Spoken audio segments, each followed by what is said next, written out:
Alright, welcome to Japan, Miss Elf. Anime Review, episode number 11. We're here reviewing the penultimate episode of season 1 of this anime. This episode is called Two People and One Furry Friend, Strolling Around Aomori. Alright. So, this episode was having a tease back in episode 2, I think it was, where about this countryside and Kogumi's grandfather. So there's been a flashback briefly seen where they're in the fantasy world, where Winnie gives basically her familiar, aka a cat, and then they wake up, and the cat's with them in bed, and they are fully clothed. Yep.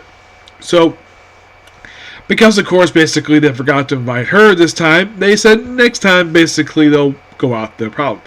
And then they get to the train station after taking the cat with them inside this backpack with a portal on it. I've never seen a backpack like this before. So he set up the train station, tries some food, they ride on the train. Surprisingly, Mari falls asleep on the train, but doesn't go into the dream world because it's still daytime. Yeah, a little brief nap. And then they ride basically at this occasion. Of course, they ride the bus.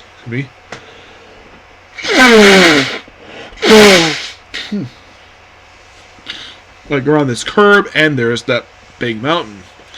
And then they pretty much kind of arrive at his grandfather's house. So they do mention that his parents died part of this. So he apparently not spoken since his parents' funeral, so he was taken briefly to his grandfather's place. He lived in the city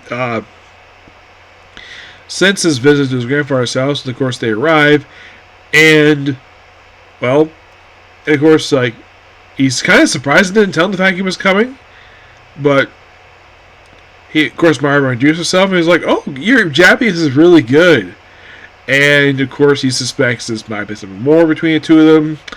And of course, they just look around, have some food, and also her light spirits. It's of course they have alcohol. The cooler head. Of course, he kind of tells her his real name, even though he did this back in episode 2. Yeah, I thought this was really weird. Like, I thought he really told her his real name, and him calling, she calling him like Kaza-san. I didn't really get this at all. Like, why in the world would she forget this little factoid? The fact that he already... Now, I'm going to blame this on the anime, because it's been a bit of the third volume. But I'm kind of blaming the anime for this.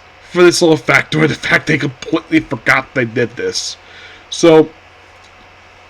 And also, we see her light spirits being active, which is the first time that she's used magic in the real world, and she basically came to the real world in like episode 1, I think it was, 1 or 2.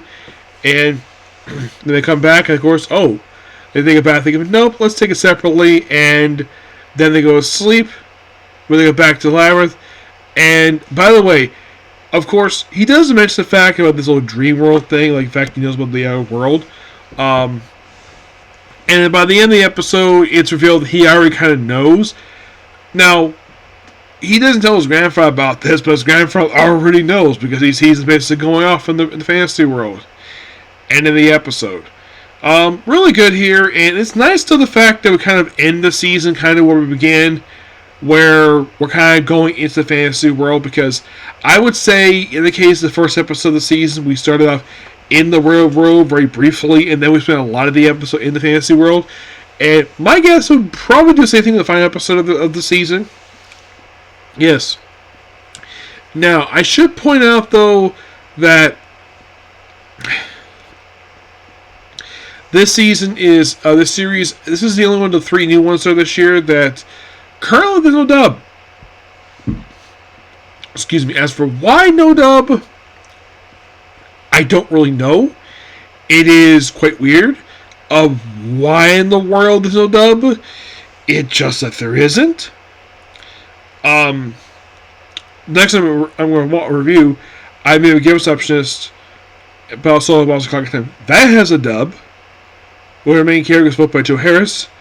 The Red Ranger is Adventure, the convention of the world. That has a dub, but this one does not. I don't know why, but it doesn't. I do know that next week, pretty much a lot of the anime currently viewing are wrapping up next week. Yeah, this is another one of the 6 that's wrapping up next week. Of course, this is the penultimate episode. Yeah, not much to say. Fantastic episode. Of course, not much action here per se because it's slice of life type anime, which I like this type of anime. Yep. Also, it is very heavily hinted at. Of course, anime gets to watch this series that these two have a thing for each other, but they haven't acted on a feeling just yet. In the book space, I've read the book 5. I haven't read any further than this, so there's that. So that's pretty much that particular review. Please be sure to like, comment, subscribe, turn notifications, and that's it for this particular video. Next up, basically, we have is, well, the Game Receptions one. Okay, see you. Bye.